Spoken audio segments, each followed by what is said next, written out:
You have a 73-year-old president who's definitely older than 73, complaining about Nigeria not producing anything to the media. The people are complaining to the government, and the president is complaining to the media. Ladies and gentlemen, can't you see the mismatch in those who lead your country and how that has been the crux of your challenges?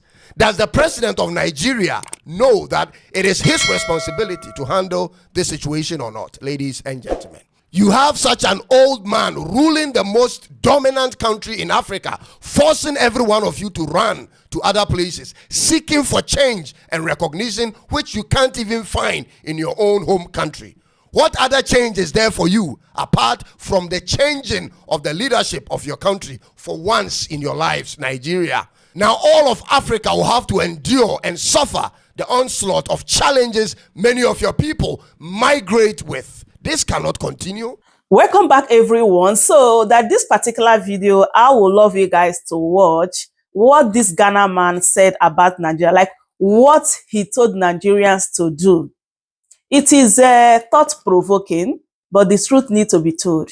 Just take a listen. This is a tough one that I have to do, knowing the number of Nigerian friends I have and how this may affect our relationship moving forward, ladies and gentlemen. But the fact of the matter is this: the more we don't speak truth to one another in the face, the more it becomes everyone else's problem. Ladies and gentlemen, Nigeria is our neighbor and friend.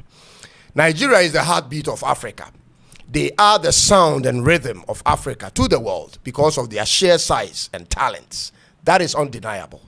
Africa's name, to some extent, goes as far as Nigeria goes in many ways. They are a force to reckon with, and that force, ladies and gentlemen, is also a problem to deal with.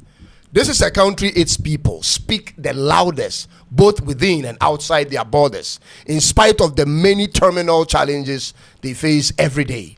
This is a country whose spirit isn't easily broken, and if you are objective enough, you will concur with these facts, ladies and gentlemen. But a large percentage of the people of this country have chosen a pathway that cannot be encouraged, whether in Ghana, in South Africa, or in any part of the world. And this is what they have done. Ladies and gentlemen, they have given up on the fight to fix their own country and resorted to looking for what they couldn't achieve or cannot achieve in their own country, in other people's countries. And ladies and gentlemen, this shouldn't have been a problem because every other African country actually does it, except that they are looking for this success by any means necessary and in the shortest possible time.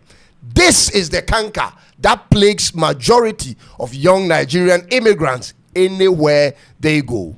Shockingly, ladies and gentlemen, they are of the view that people outside of their country are not as driven and aggressive towards becoming successful as they are, not knowing that it is those same tendencies that's made their country the mess it is in.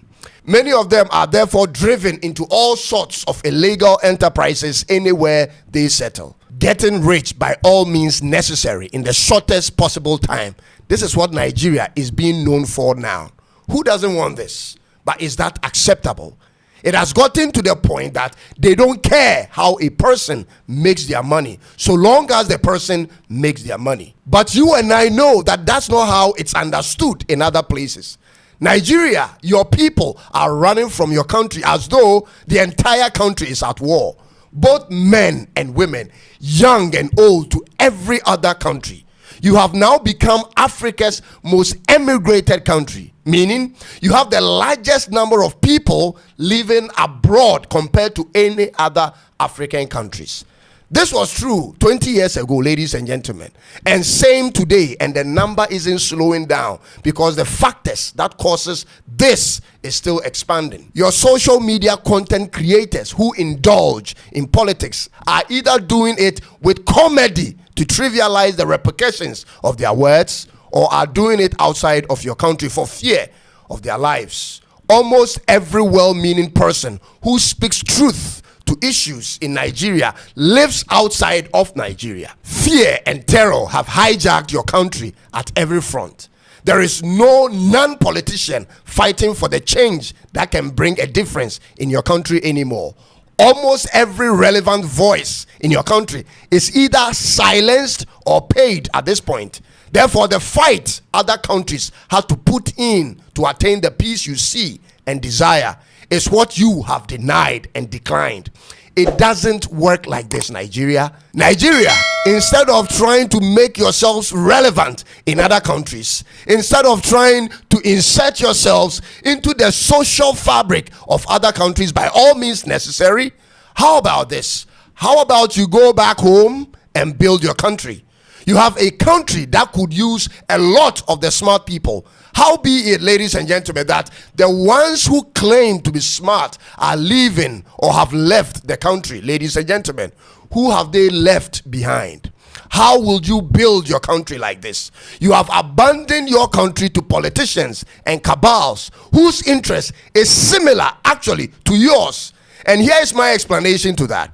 Similar to yours in the sense that these politicians and cabals have conquered the country and now enjoy the monopoly of their powers and will hold on to it by any means necessary as long as they can. And that same spirit, ladies and gentlemen, is what most young Nigerians carry around to other countries. Are you any different, if I may ask? You want to dominate and entrench your dominion by all means necessary in the country you've moved to for as long as you can, just like your politicians and your cabals. Ladies and gentlemen, this is the chaos in your country, and the same chaos is being exported to other African countries and to most parts of the world. You have for years elected leaders with similar mindset that has been proven over time to not work, and you don't seem to change. You have allowed for a system that manipulates and rigs election in favor of people who are clueless about nation building to lead. You have a 73-year-old president who's definitely older than 73 complaining about Nigeria not producing anything to the media.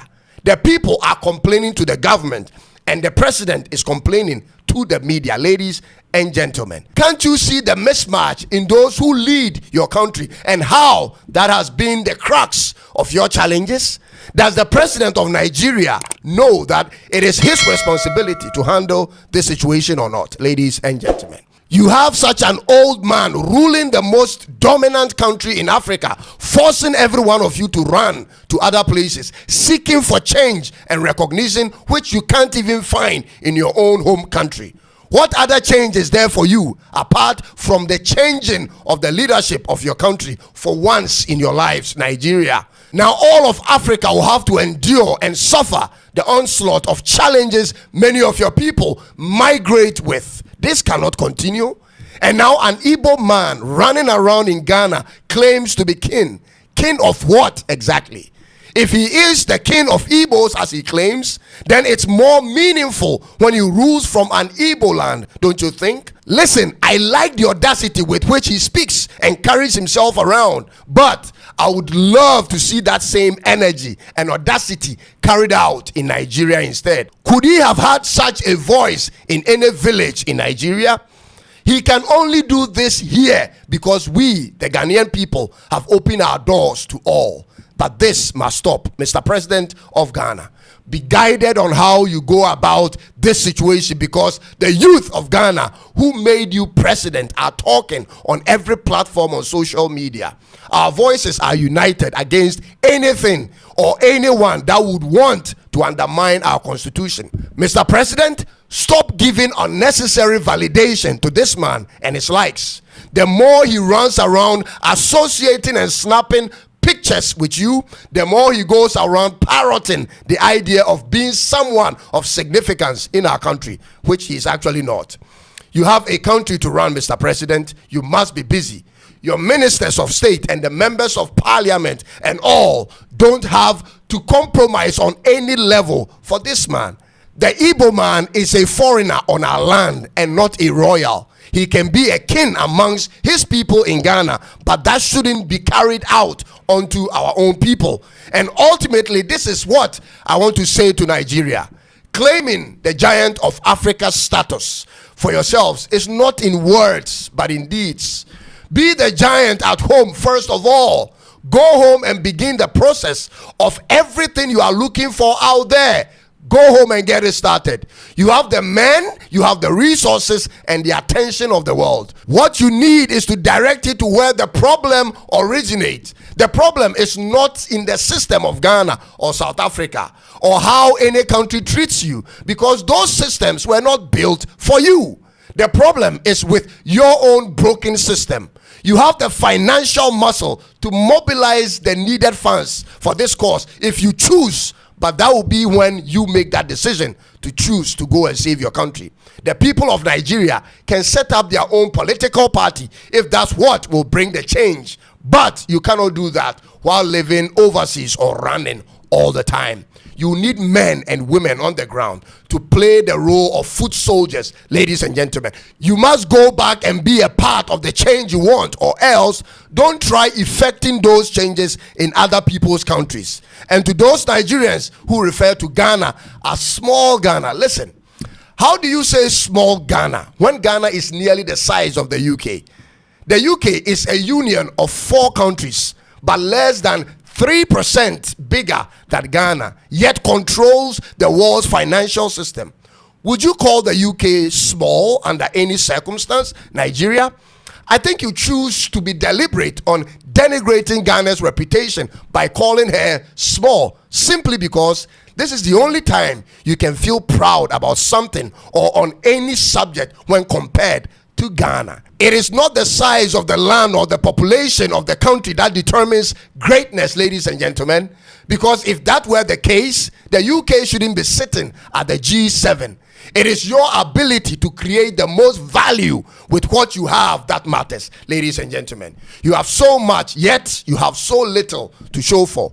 Let this video rather trigger the anger that is in you to fuel you to begin on the course for the change that's eluded your country all these years. Go back home and effect that change that you yearn for, or learn to live under the laws of the host countries in which you live. I hope I didn't offend you, but if I did, I had to, because you needed to hear this. And I'll be back with another one very soon. Ladies and gentlemen, thank you for taking time to watch this. So my people, that is it. I hope you heard everything that he said here. Just as I said before that it is quite thought-provoking, but the truth needs to be told. He just said the obvious truth, right? Like, many Nigerians are running away from Nigeria just because of the kind of government that we have.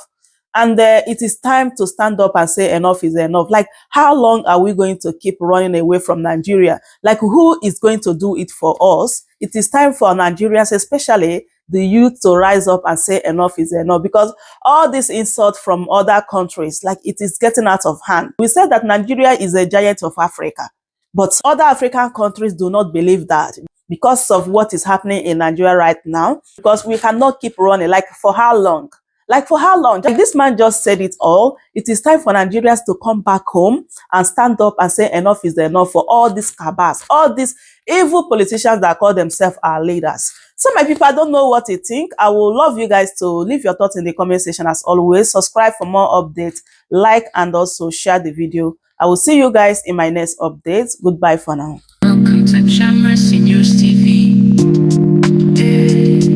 Call off it to sleep.